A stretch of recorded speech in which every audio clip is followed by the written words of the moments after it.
નમસ્કાર દર્શક મિત્રો, નમો ટીવી ઇન્ડિયા ન્યૂઝ ચેનલમાં આપનું સ્વાગત છે।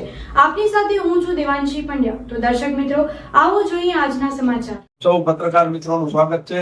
ભારતીય જનતા પાર્ટીનું શાસન છે નગરપાલિકામાં 40 વર્ષનું શાસન હોવા છતાં આજે જે પ્રાથમિક સુવિધાઓ પૂરી પાડવી જોઈએ એ હજી સુધી શહેરને નથી મળી શકી।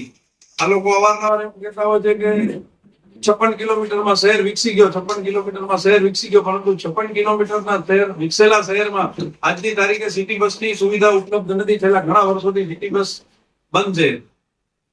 પાણી વિતરણ બાબતે કાયમ કકડાટ હોય છે।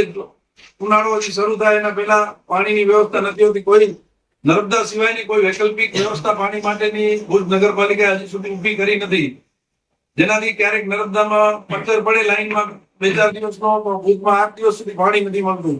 ઉપરાંત પાણી ખરેખર GWIL અને લોકલ સોર્સથી એટલું મળે છે કે રોજ નિયમિત પાણી વિતરણ થઈ શકે ભુજની વસ્તી પ્રમાણે, પરંતુ પાણી ચોરીના લીધે, હોટલોને પાણી આપવાના લીધે, ભાજપના મળતિયાઓને આ પાણી મફતમાં આપવાના લીધે જનતાને પાણી મળતું નથી કે 3 દિવસે, 4 દિવસે, 5 દિવસે પાણી મળે છે।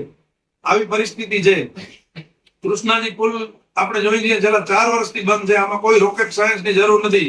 એક સામાન્ય પુલ છે। આજે જયારે દરિયામાં બ્રિજ બની જાય છે ત્યારે આ પુલ બનાવવો કોઈ મોટી વાત નથી, પરંતુ આ શાસકોની અણાવટ કહીએ કે બેદરકારી કહીએ કે એમની ઈચ્છા નથી જનતા માટે કઈ સારું કરવાની। આજે 4 વર્ષથી રસ્તો વન વે છે, ત્યાં રોજના હજારો લોકો પસાર થાય છે, રોજ નાના મોટા અકસ્માતો થાય છે, પરંતુ આ લોકોના પેટનું પાણી હલતું નથી। 4 વર્ષથી પુલ બંધ છે અને ખરેખર પુલ વપરાશ યોગ્ય છે કે નહીં એ હજી સુધી ચેક કરી એનું સ્ટ્રક્ચર સર્ટિફિકેટ પણ આ લોકોએ મેળવ્યું નથી।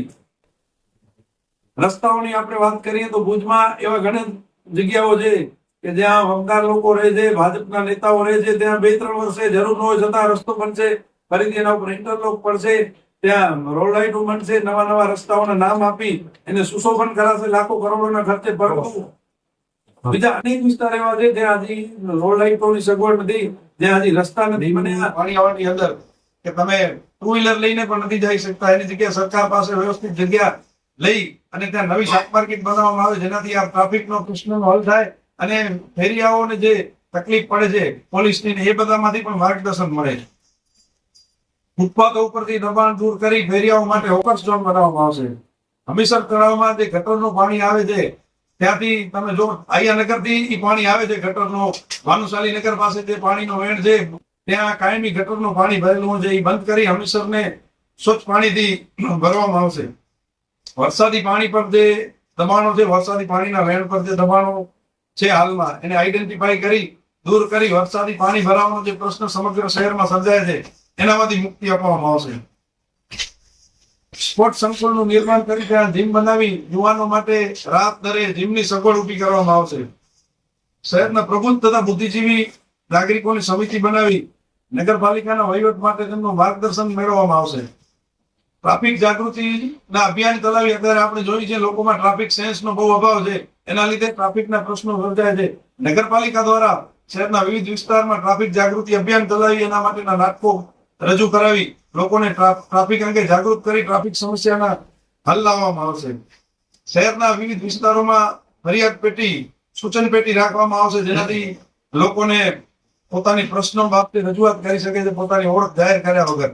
અને એક એવી એપ્લિકેશન બનાવવામાં આવે છે વન સ્ટોપ સોલ્યુશન કે જેનાથી લોકો એપ ઉપર, જેમ અમે ભૂતકાળમાં પાણીના ટેન્કરની વાત હતી એના માટે અમે રજૂઆત કરી હતી કે ઓનલાઈન સુવિધા કરવામાં આવે પાણીના ટેન્કર માટે, માણસને નગરપાલિકા જઈ ત્યાં પહોંચ પડાવીને પછી ટાંકા પર આપવાની જરૂર નથી, ફોનમાં તમે બેઠે પાણીનો ટેન્કર બુક કરી શકો છો, એ અમારી રજૂઆત હતી।